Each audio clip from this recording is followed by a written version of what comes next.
আসসালামু আলাইকুম ভিউয়ার্স, আজকে আমি আপনাদের সাথে শেয়ার করব খুব সহজ পদ্ধতিতে গরুর মাংস দিয়ে নুডলস রান্নার রেসিপি।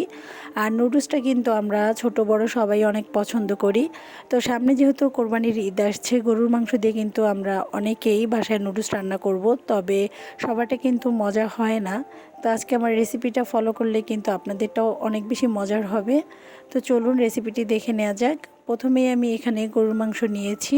তো এখানে আমি 200 গ্রাম পরিমাণে গরুর মাংস নিয়েছি। এর মধ্যে দিয়ে দিলাম 1 চা চামচ পরিমাণের আদা বাটা, আর 1 চা চামচ পরিমাণের রসুন বাটা, আর 1 টেবিল চামচ পরিমাণের সয়া সস। এখন সব কিছু একটু ভালোভাবে মিশিয়ে নেব।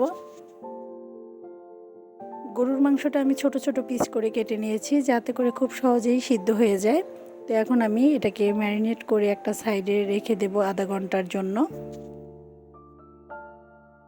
চুলায় একটা প্যান বসিয়ে দিলাম, আর এর মধ্যে দিয়ে দিচ্ছি 2 টেবিল চামচ পরিমাণের রান্নার তেল। খুব বেশি রান্নার তেলের দরকার হয় না এই নুডলস রান্নার ক্ষেত্রে। তো এখন আমি এর মধ্যে দিয়ে দিচ্ছি আগে থেকে ম্যারিনেট করা গরুর মাংস। তো এখন আমি তেলের সঙ্গে একটু ভেজে নেব।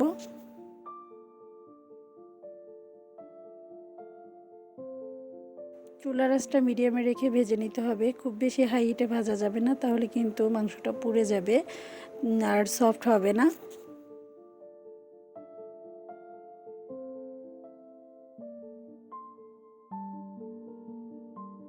কিছুক্ষণ ভেজে নেওয়ার পরে এর মধ্যে দিয়ে দিলাম বড় সাইজের একটা পেঁয়াজ কুচি আর 2টা কাঁচামরিচ কুচি। ঝালটা আপনারা আপনাদের টেস্ট অনুযায়ী দিয়ে নেবেন। এখন আমি পেঁয়াজ মরিচের সঙ্গে মাংসটা আরও একটু ভেজে নিচ্ছি। তো ভেজে নেওয়ার পরে দিয়ে দিলাম সামান্য পরিমাণের মরিচের গুঁড়া আর সামান্য পরিমাণের হলুদের গুঁড়া দিয়ে দিলাম। পানি এখানে আমি 2 টেবিল চামচ পরিমাণের পানি দিয়ে দিলাম, যাতে করে মশলাটা পুড়ে না যায়। আর দিয়ে দিলাম হাফ কাপ পরিমাণের পানি, যাতে করে সিদ্ধ হয়ে যায় মাংসটা।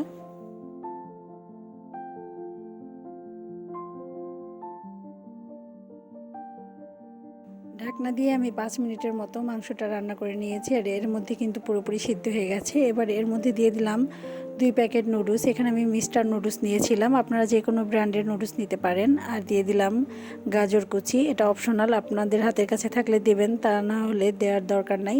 দিয়ে দিলাম এখানে 1.5 কাপ পরিমাণের পানি, আর এই পানিতেই কিন্তু নুডলসটা ভালোভাবে সিদ্ধ হয়ে যাবে। এবার আমি দিয়ে দিলাম মশলা। তো নুডলসের মধ্যে যেই মশলা থাকে সেই মশলা 1 প্যাকেট দিয়ে দিলাম।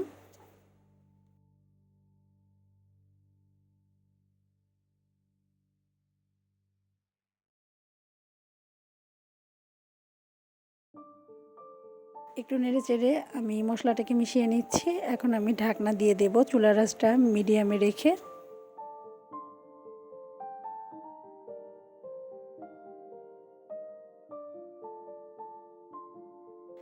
ঢাকনাটা তুলে নিলাম, আর নুডলসটা অনেকটা সফট হয়ে গেছে, আমি একটু ভেঙে দিচ্ছি।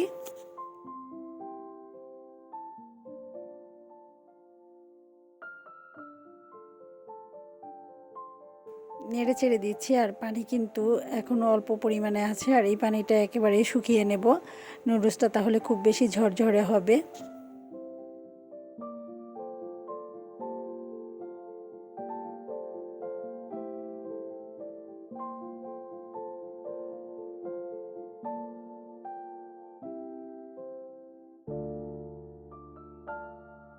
পানি পুরোপুরি শুকিয়ে গেছে। এই পর্যায়ে আমি দিয়ে দিচ্ছি এখানে টমেটো সস। তো টমেটো সসটা দিলে কিন্তু নুডলসটা খেতে অনেক বেশি মজার হয়। তো টমেটো সসের সঙ্গেও আমি ভালোভাবে নেড়েচেড়ে মিশিয়ে নিচ্ছি। নুডলস রান্না করা হয়ে গেছে, আমি আপনাদেরকে একটু পরিবেশন করে দেখিয়ে দিচ্ছি কতটা পারফেক্ট হয়েছে। তো দেখতেই পেলেন একেবারেই ঝরঝরে নুডলস, আর এই নুডলসটা খেতে দারুণ মজার হয়ে থাকে। আসছি ঈদে কিন্তু অবশ্যই বাসায় ট্রাই করবেন। সবাই ভালো থাকবেন। আল্লাহ হাফেজ।